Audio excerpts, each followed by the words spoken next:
Dili la Yanga kumsajili Alan Okello lashindikana. Sababu hizi hapa. Winga wa Vipers na timu ya taifa ya Uganda Alan Okello hatojiunga na klabu ya Yanga katika kipindi hiki cha dirisha dogo la usajili. Hii ni kwa sababu ya pesa kubwa ambayo wanaitaka Vipers ili kumwachia.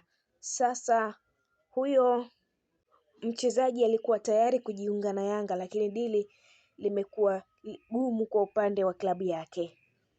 Lakini pia Yanga inahofia kuwa hawataweza kumtumia katika michuano ya kimataifa msimu huu kwa kuwa tayari amecheza akiwa na Vipers. Yanga tayari wamepata mbadala wa Alan Okello na watamtambulisha wakati wowote kutokea sasa. Hata hivyo, tayari Okello na Engineer walikaa meza moja na anaweza kujiunga na Yanga katika kipindi cha dirisha kubwa la usajili hapo mwezi Juni mwaka huu.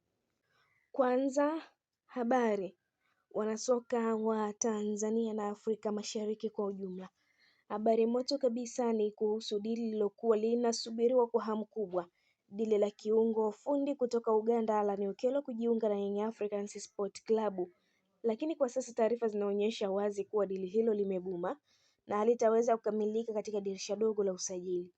Alan Okello ambaye amekuwa akihusishwa vikali na Yanga kwa wiki kadhaa alikuwa anaonekana kama chaguo sahihi la kuongeza ubunifu kwenye safu ya kiungo ya timu hiyo, hasa baada ya kuonyesha kiwango kikubwa akiwa na klabu yake ya Vipers pamoja na timu ya taifa ya Uganda. Hata hivyo, mambo hayakwenda kama ambavyo mashabiki wengi walitarajia, kwani klabu ya Vipers imeweka msimamo mkali unaofanya dili hili kuwa gumu sana kufanikiwa kwa wakati huu. Chanzo kikubwa cha dili hili kubuma ni madai ya pesa ndefu kutoka kwa Vipers Sport Club, ambapo klabu hiyo imeweka bei kubwa sana kwa mchezaji wao Alan Okello. Vipers wanaamini kuwa Okello ni mali muhimu ya klabu yao, mchezaji mwenye uzoefu mkubwa na mwenye thamani kubwa sokoni. Hivyo, hawako tayari kumwachia kwa bei ndogo wala kwa makubaliano ya haraka. Yanga kwa upande wao wamekuwa wakifanya tathmini ya kina kuhusu thamani ya mchezaji huyo na athari za kifedha kwa klabu, na hapa ndipo mazungumzo yalipoanza kuwa magumu. Inaelezwa kuwa Yanga wako tayari kuvunja mfumo wao wa kifedha kwa dili moja, hasa wakizingatia kuwa wana malengo makubwa ya muda mrefu ikiwemo michuano ya kimataifa.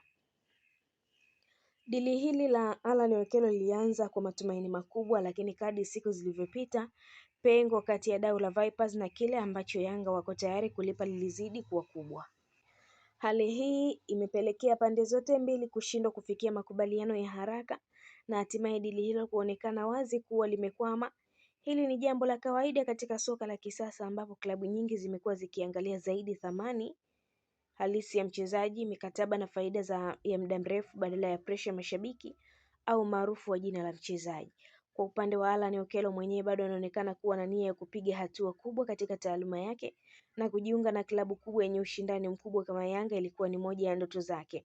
Hata hivyo, kwa kuwa bado ana mkataba unaomfunga na Vipers, uamuzi wa mwisho hauko mikononi mwake pekee, bali pia unategemea matakwa ya klabu yake. Ndiyo maana hata kama mchezaji yuko tayari, bila makubaliano ya klabu dili lolote haliwezi kukamilika. Taarifa zinaendelea kuonyesha kuwa uwezekano mkubwa sasa ni Alan Okello kuendelea kubaki Vipers Sport Club hadi dirisha kubwa la usajili litakapofunguliwa. Dirisha kubwa linatoa nafasi zaidi ya mazungumzo marefu, tathmini mpya za bei na hata kuingia kwa klabu nyingine zenye uwezo mkubwa kifedha. Hii inamaanisha kuwa hata Yanga wanaweza kurejea tena mezani wakati huo, au Okello akapata fursa nyingine kubwa zaidi nje ya Uganda au Afrika Mashariki.